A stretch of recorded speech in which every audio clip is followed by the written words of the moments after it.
Hey, everybody. Welcome back to the Optimized Ecommerce podcast. I'm Tanner Larsson, and today we are joined by a first-time guest, but a long-time part of the BGS family, Igor Silva. So, guys, today we're going to talk about some really cool stuff in terms of how to really get the most bang for your buck out of the website and store that you're operating, and as it pertains to site speed, which again, I understand. We've talked about some topics. You're like, God, site speed, that sounds boring. I promise you when Igor gets into it, you're going to have a whole different opinion of site speed and how important it is to your store. But first, just a little bit on Igor so I can brag about him a minute. Igor originally, he's had his own business, been an entrepreneur for a long time, but came to BGS originally as a coaching student of mine, 2016 or in that range. And just ran with what we were teaching. He was doing some work for himself, for clients and stuff. And he was sharing a lot of the work that he was doing based on what I was teaching. And it was just fire. It was awesome. I was really impressed by it. And we kind of just kept talking. And then when Build, Grow, Scale kind of launched our Ecomm Insider program, Igor's background is tech and, development and stuff like that. And when we said, hey, we want to have an aspect to our Ecomm Insider program where there's, on-demand tech help and there's tech training, teaching all the technical aspects of what we're showing in Ecomm. And I immediately was like, the only person I would want is Igor. And we went to Igor and he loved it. He joined and started working with us in that. Still runs his own businesses. He lives in Brazil right now, has businesses down there and everything. But guy is become quite an Ecomm powerhouse in terms of knowledge and his development skill and what he does. And he's built a quite successful optimization development business supporting Build, Grow, Scale members. So if you are a member of one of the Build, Grow, Scale programs, you can hire Igor to work on your store if you want to, if you don't want to do the work yourself. And he's also developed a super custom optimized theme based on our best practices that he provides to our members and everything. So definitely an integral part of our team. We love having him and love the information and knowledge that he has. In one area that he has worked really hard on in the past year, and actually even before that, but really been focused on it the past year, is this aspect of site speed and how important it is to the store. So Igor, I think I bragged about you a little bit, but thank you very much for joining us. Yes. Thank you for having me, and what an introduction. So I truly appreciate that. And I mean, I couldn't said any better than you did. So I truly appreciate that. It's been a long ride, and I've learned quite a bit throughout this time. And I'm still learning and practicing, and I've learned a lot from BGS and all of that that I've been carrying. I've been just relating that back to the members and helping them through the process and helping them optimize their store, build their stores. And, that's that. You already said a lot about me, and, let's get to it. Yeah. All right. So, guys, again, Igor is a wealth of knowledge in this space. He's actually also, we didn't talk about it, but he's also a 7-figure award winner with his own business. So, he built a 7-figure plus business, and we got to recognize him on stage, and that was really cool at one of our BGS live events. So not only does he, he runs his own business. I want you guys to understand that he works within the BGS infrastructure because his business is designed to help our customers and our members and our family, with the tech issues, because one of the hardest things is finding a developer or finding someone you can trust who knows what to do and how to do it. And so that's why it's nice to have, and he's in there and he's helping, and he's literally part of the family. So very excited to have him share this with you guys, and let's go ahead and dive in. So first and foremost, we're saying site speed, but what we're really talking about is the loading time of the various pages of the store and the store itself, right? So how fast does the store load when it's on your mobile device, or when you type it in or click on it and it loads in your browser window, right? So how fast, or actually how important, I should say, how important is a fast loading store? Because I know most people don't really talk about that. Yes. Well, to start with, I feel like it's as important as liking to generate revenue, right? So if you like money, you must like a fast store, right? Absolutely. So that's the baseline of it, because a slow store, a slow page will kill your conversions across the board. So just so you have an idea, if your store goes from, decreases the loading time from 8 seconds to 2 seconds, for example, your conversions are gonna basically boom in about 70%, over 70%. So to give you a different scenario, like if your store loads within 3 seconds, there are 3 metrics that we keep track of. First of all is page view, then bounce rate and conversions. They're huge, right? So if your store loads within 3 second mark, you're gonna have 22% fewer page views, 50% higher bounce rate, which is, people are just gonna come in and bounce right out, which is bad for you, for your business. And overall, you're gonna have 22% fewer conversions. But on the other scenario, if you have a page loading in about 5 seconds, those numbers bump up exponentially. For example, in page views, you're gonna have 35% fewer page views. On the other side of things, you're gonna have 105% higher bounce rate. How's that? You're sending traffic to your page and you have people bouncing right out. Like they don't want to deal with your business at all. So overall, you're gonna have 38% fewer conversions. So that's bad for business. So absolutely, again, if you don't like money, don't worry about page speed,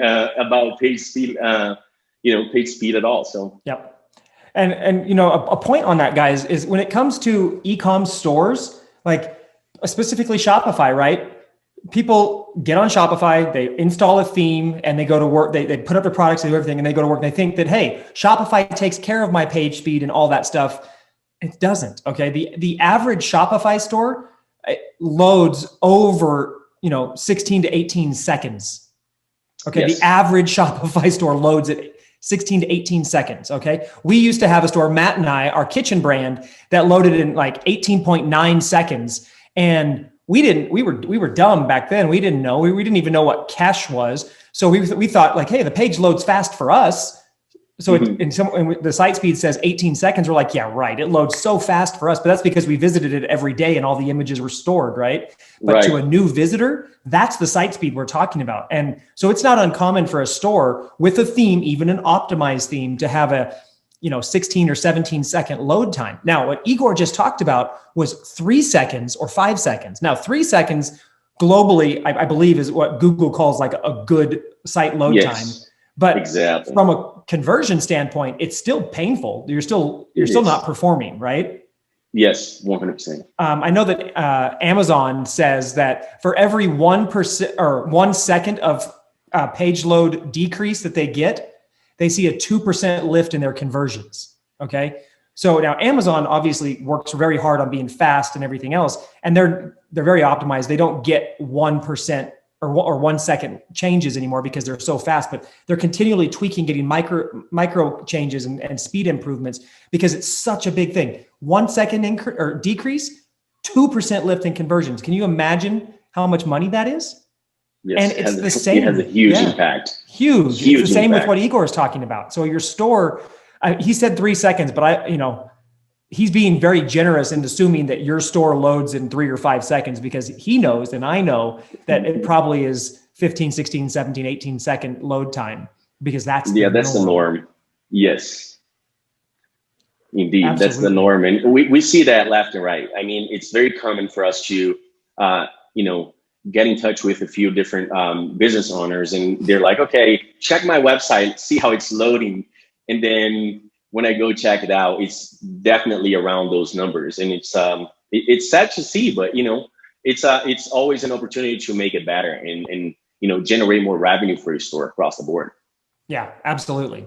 And guys, if you've I don't know have a clue what to do for site speed, don't worry. Igor's going to talk about that. But also, if you've never done anything with it now, and your store is still making sales, then congratulations, because you're going to be super happy once you start getting your page speed, taken care of. We saw, like in Matt and I in our kitchen store, we went from 18 seconds to 1.87 seconds, and we saw a 305% increase in performance and profit and everything else. We just made a ton more money. That's doing huge. The exact same thing, right? Yeah, and Igor was around when we were building that store, so he's seen the whole story. But anyway, let's get back to this specifically, how we can help people with their site speed. So How do we first determine if a page is slow or not, or if it's loading fast enough? How do we figure that part out? Well, if that's your site, I would do something that's total opposite of what you did on your cell phone. I still use my cell phone so I can experience what my visitors are experiencing. Mm-hmm. But instead of just opening my browser, my regular browser, I open an Incognito Page. So it triggers the visit to that page like it's the first visit, without carrying all that cache that you mentioned before. Mm-hmm. That tends to be stored in my device just to speed up the process of loading those pages. So that's the first step. Okay, and of course that's not enough for page speed optimization.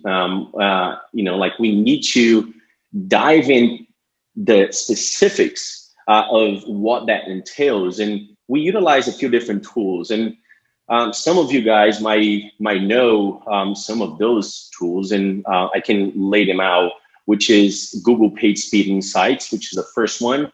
Then we use Pingdom, GT Metrics, and of course we also use more regularly, which is Lighthouse, that gives the basis for Google Speed Insights. So that's basically how those are basically the tools that we utilize in order to determine how fast that page is. And of course, once we're in there, we look for key metrics that are present on all of those tools. So like they're not going to give you it's not a one size fits all type of situation. You gotta utilize those tools in order to create the baseline, right? Mm-hmm. So we look into different key metrics, and basically we compare and contrast between those tools. So some of those key metrics are largest contentful paint, total blocking time, time to interactive. I mean, there are a whole list of those that you can pay attention to, and it will be important for you to understand a little more in order to determine which way you should go. Now, with those tools, like if someone is completely like, I have no idea what my site speed is, like what's the one thing they could do right now? Which one would they go to just find out what their actual site loading speed is and all of that, and figure out how much work they need to do, right? Like how bad is it? Well, I would stick to Google Page Insights and GT metrics, because that way you can give you can have a different comparison of what's going on behind the scenes. Of course, that for example, as I said before, you're going to see that those key metrics, they align accordingly on those two different tools. You're going to see the same key metrics being tracked by those tools. But by having different platforms tracking down what's going on in your store, you're going to be able to see what's in there and what the disparity is in order to make those adjustments. And we'll keep talking about some of those things that you can do real quick in order to improve your loading speed quite shortly. So guys, you go to one of these sites, you type in your URL, and it's going to test it. It's going to basically send all kinds of like a ping, so to speak, to your site. It's going to get the data back, and it's going to return all this stuff to you. But it'll also tell you how fast or slow your page loads. Now, one thing I wanted to mention, and Igor, you can talk to this because obviously SEO quite well as in addition to development work. But talk real quick about page speed and rankings. Well, we talked a little bit about, on the very beginning of the conversation, we talked about the three key metrics that we go after, right? Page views, bounce rate, and conversion rate. And those metrics, they prioritize a fluid experience to the user, right? So whatever provides that experience to the user has a direct impact on your rankings. So, basically, it's not only about generating the revenue and increasing your bottom line, but it's also to increase your traffic overall, your organic traffic. So it has a direct impact. I mean, of course, it hasn't been released as far as I know, and I might be wrong. If someone knows, they can please share with me. I'll be happy to learn more. But it hasn't been released how much impact that has on rankings, but it does impact your rankings. Yeah. We do know that, you know, at some level, the slower your site is, the more penalized it is in the search results. So yes, speeding that up is obviously another big reason to do that. So, all right. So we kind of talked about the tools, which is, you know, Google Page Index, we got Lightspeed, we got GT Metrics, and we've got Pingdom. All of those, you know, you said to start with Google Page Insight and GT Metrics.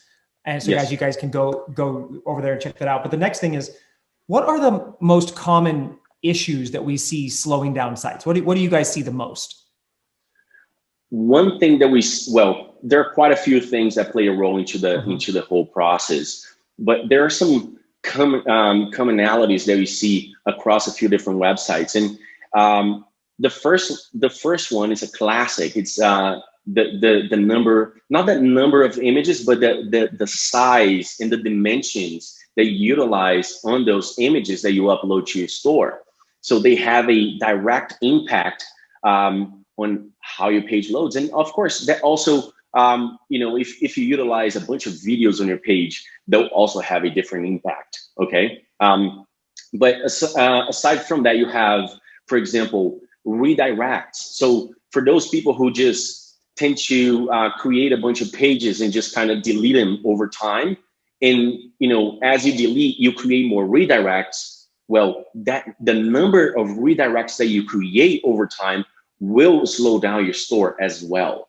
Another classic, the number of apps or plugins that you utilize in the back end.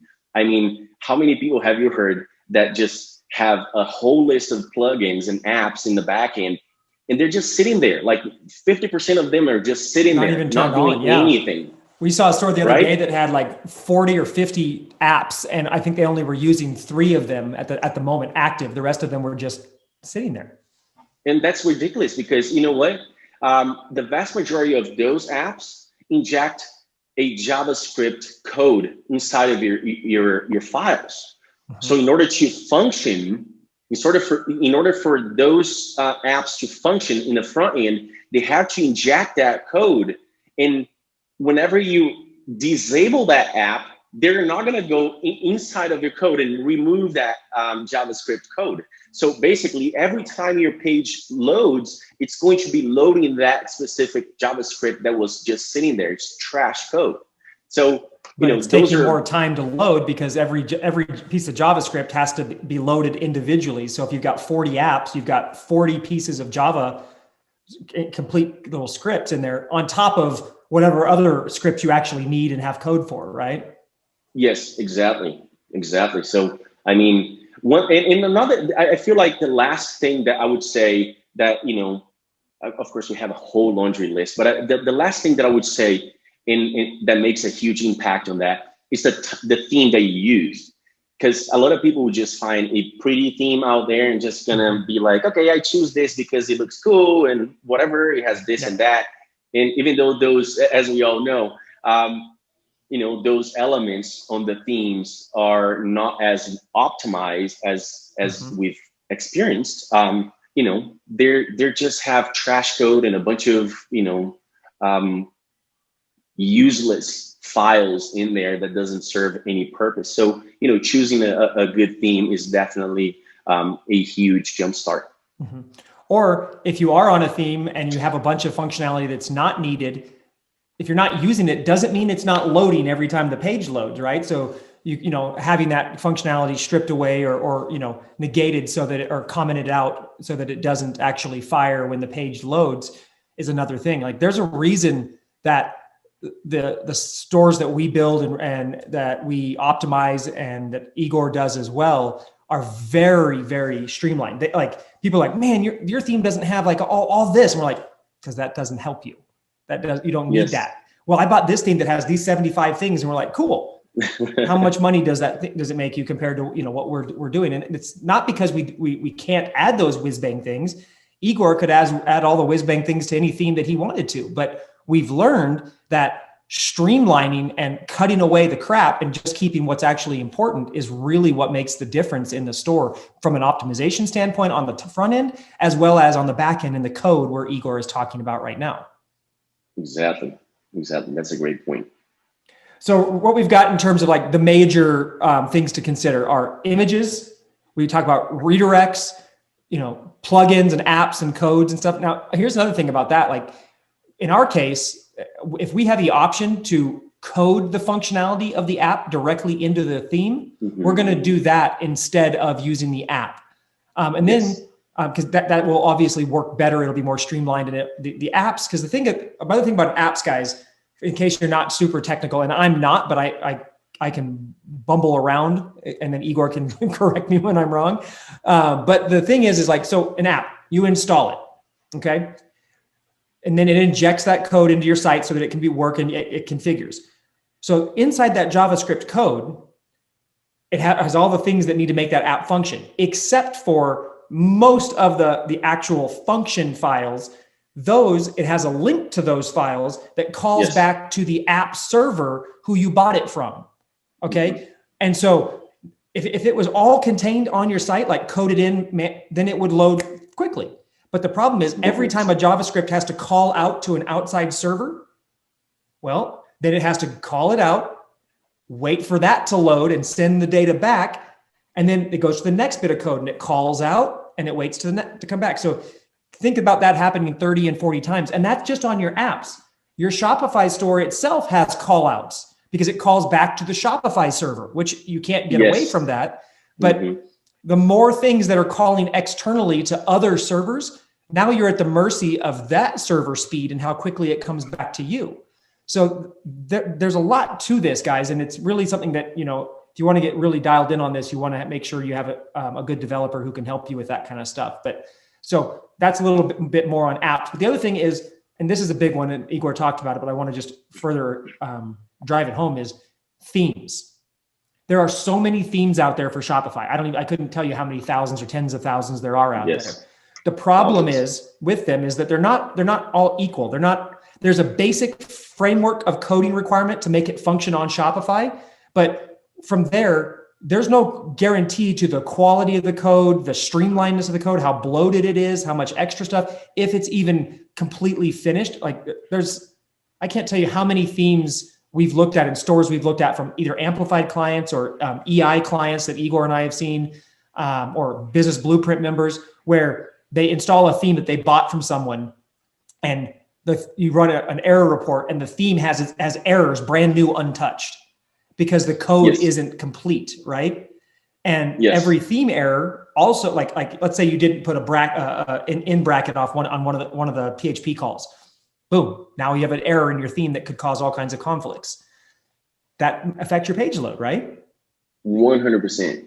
I mean, a lot of those is exactly what you said. Like a lot of those themes, they already come with a bunch of errors out of the box. Yep.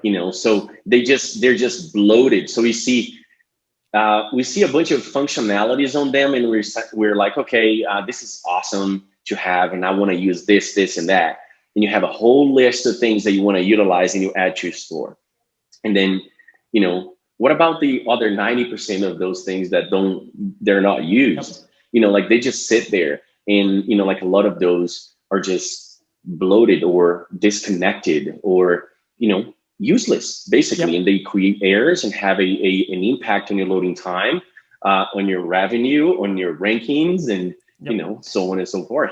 And I want you to know, guys, we're not bashing other theme designer. There's a lot of good themes out there, but yes, 100%. There's always these problems. And one of the biggest problems in the theme is not the theme you got. It's the do-it-yourselfer. It's you, the store owner, who's like, oh yeah, I don't want to pay someone, so I'm going to go in there and mess with the code myself, even though I have no idea what I'm doing. And I saw this tutorial on YouTube, and I think it makes sense, so I do it. And then not realizing that maybe the functionality works, but then you create other bugs that happen elsewhere or whatever, or maybe you actually are part of the reason your site's slowing down.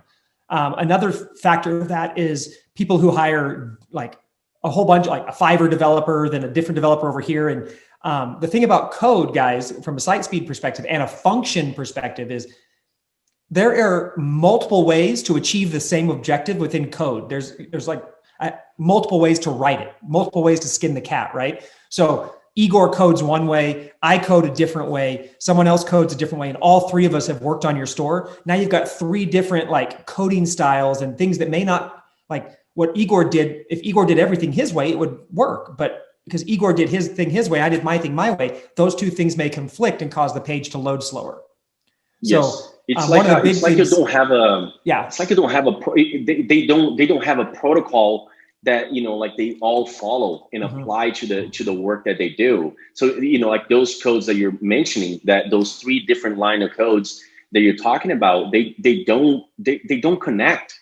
Correct. They just kind of, you know, like they keep everything in the back end so messy, hard to fix. And then at the end of the day, whenever you're ready to get someone who's experienced in optimizing your store, they're going to take, you know, 3 times the you know, more time to fix your store because everything that has been done until then is totally messed up. So something to look out for. Everything we're talking about here, guys, it not only affects page speed, but it also affects how it functions in a browser, how it displays, how it works, all of that. But, you know, today's really more about the site speed. But, you know, I wanted to bring these things to your awareness because number one, it's geeky. Nobody talks about it. Nobody's aware of it. No developer is going to tell you this unless they're really going to get in there and fix your site.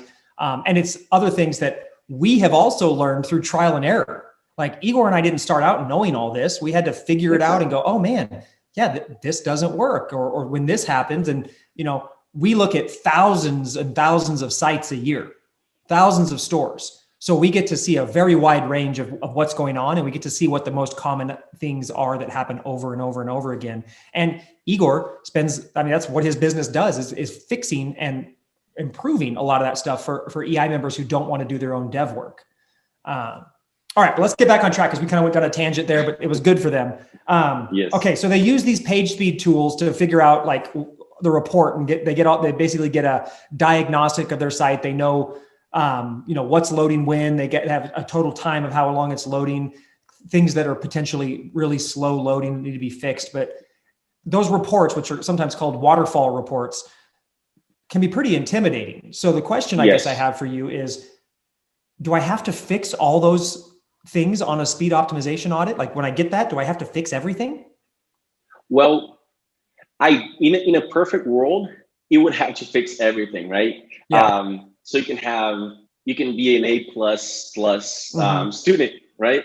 Right. So you would have to have your store. Everything is like some of the things that are reported there aren't necessarily truly a problem, correct? They're just the nature of the beast. Exactly. And in some cases, for example, like if you compare a Shopify store with a WordPress store, you know, on Shopify, you have no control over the server. So you can't do anything on that end.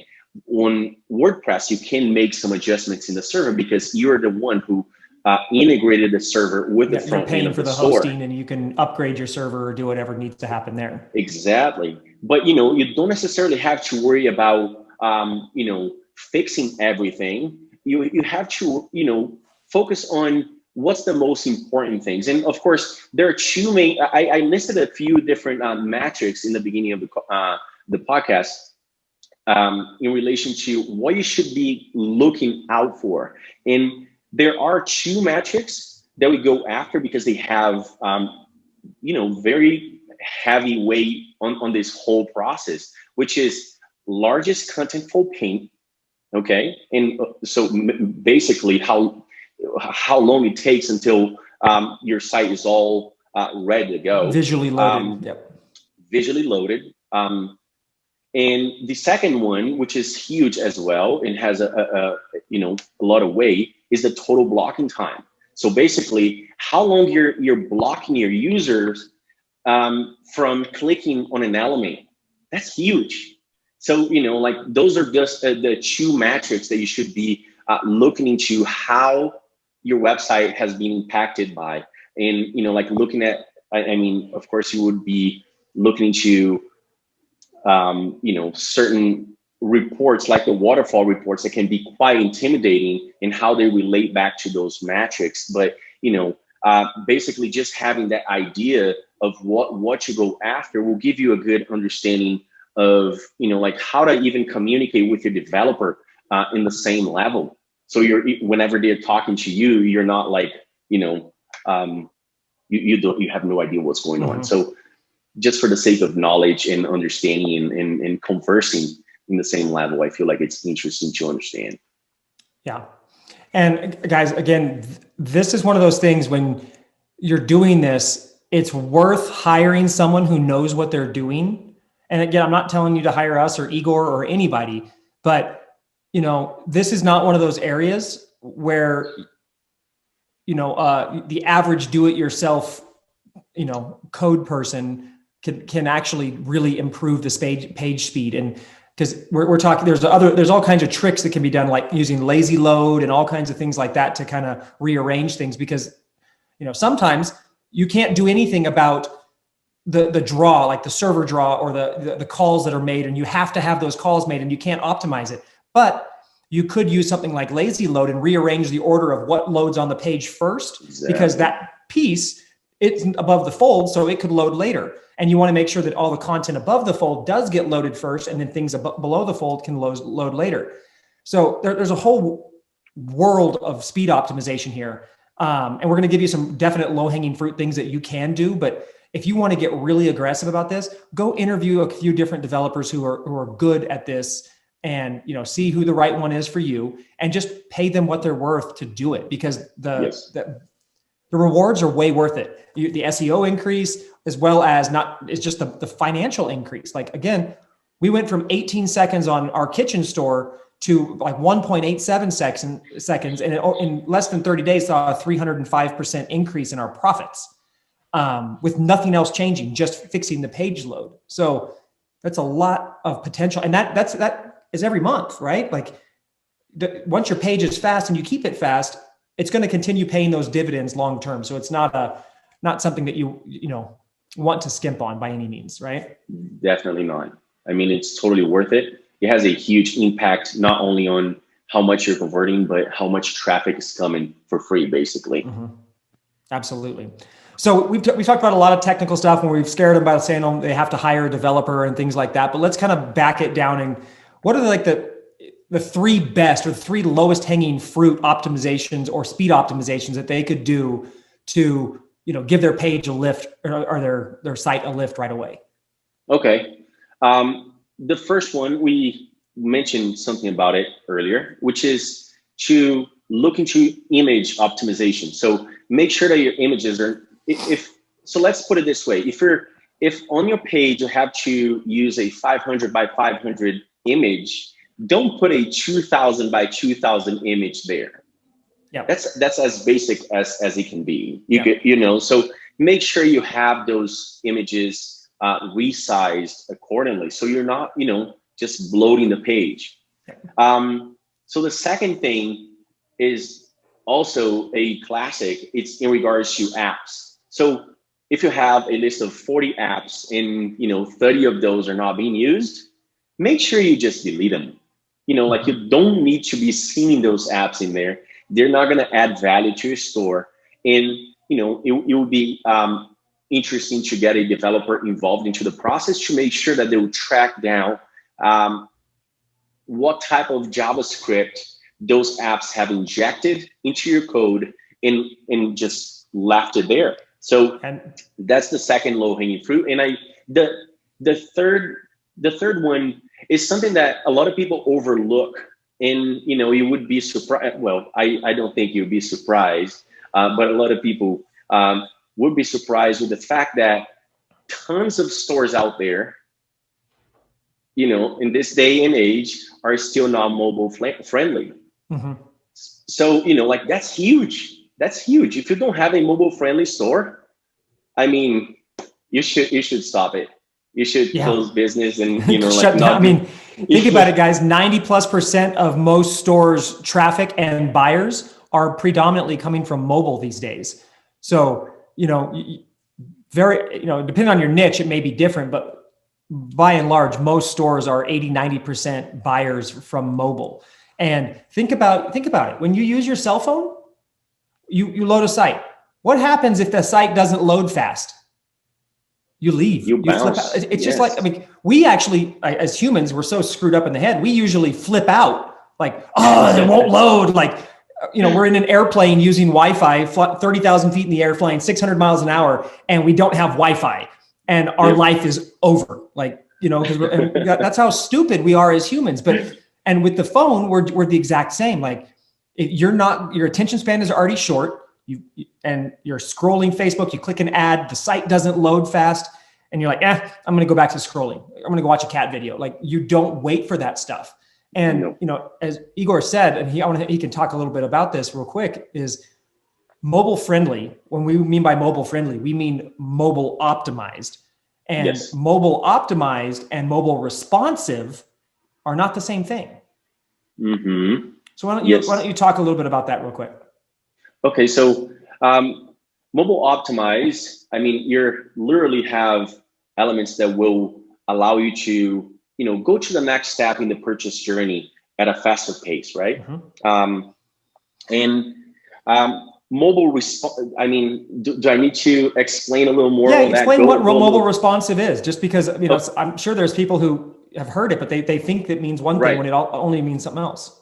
Okay, beautiful. Because, when it comes to mobile responsiveness, it's like you have your website on desktop and you look at it on your desktop and it's all open. You see every single element in there. It's huge. And then what we mean about mobile responsive is if you just kind of resize that browser to be a little smaller, you see that it's going to start cutting like removing some elements, or even like just shrinking accordingly to the size of the browser that you're just reducing the size to. So, basically you have that it's something that it is a technology that has been helping businesses and developers across the board for a few years now. And it's impressive to see, because, we come from having two different sites, have to build two different sites, one for desktop and one for mobile.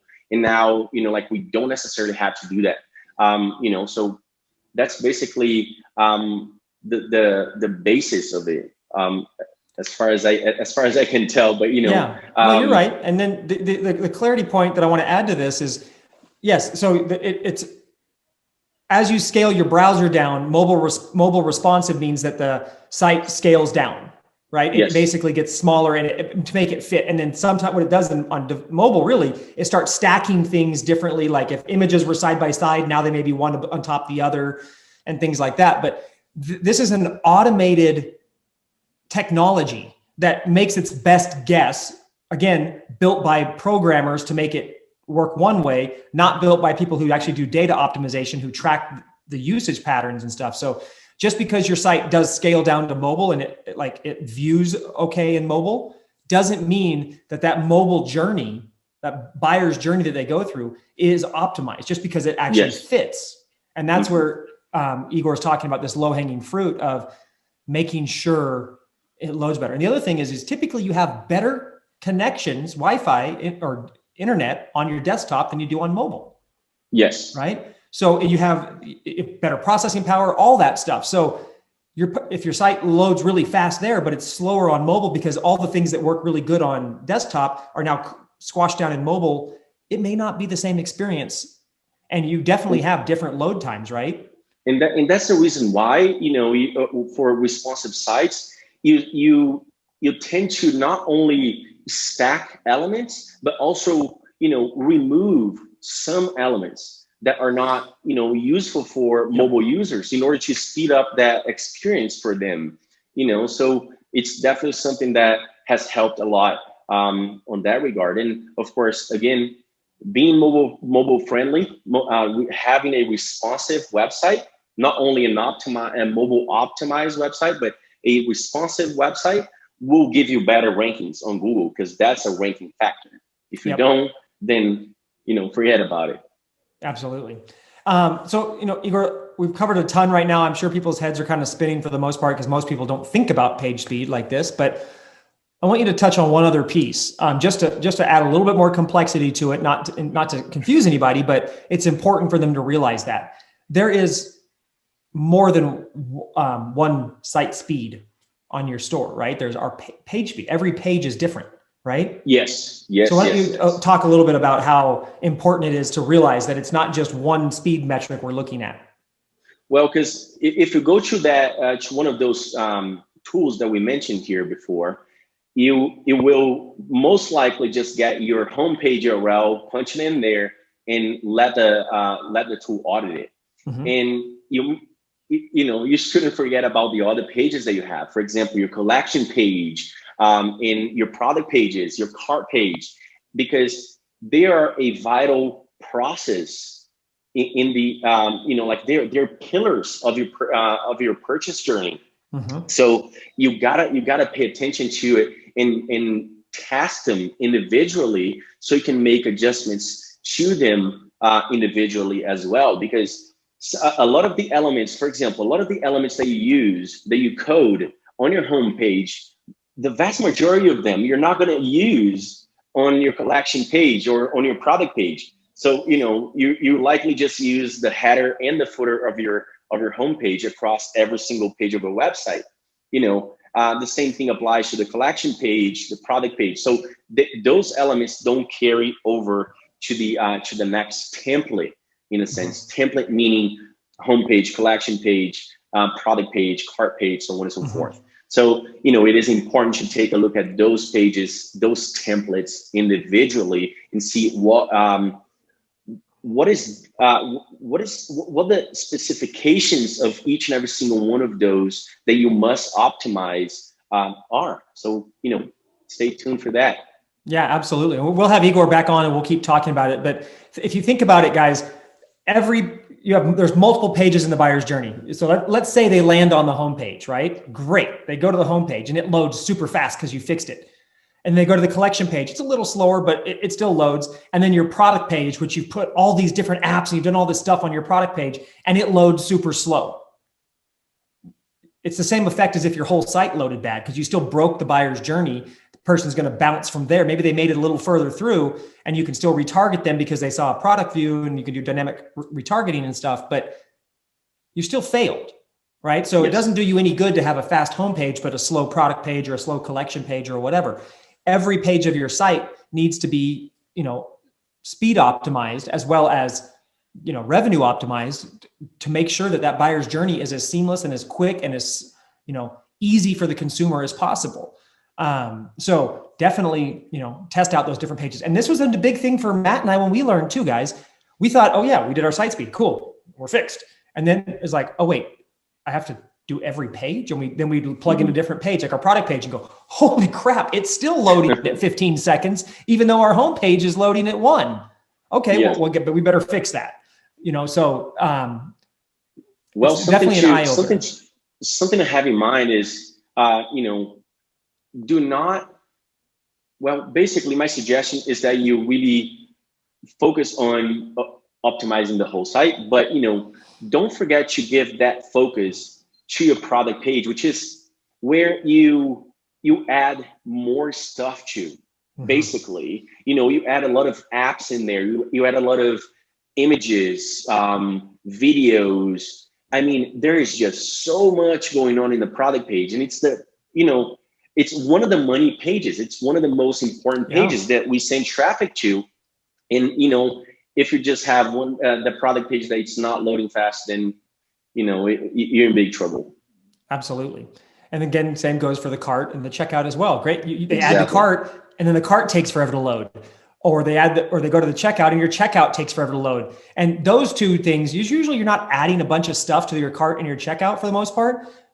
More it's a way of taking things away. But the problem there is that seems to be where the code breaks a lot when people start messing with it, because they try to change the format or the layout, and all of a sudden the cart takes an extra, few seconds to load because the browser is trying to figure out what the heck is going on when it loads the cart. So definitely pay attention to that, guys.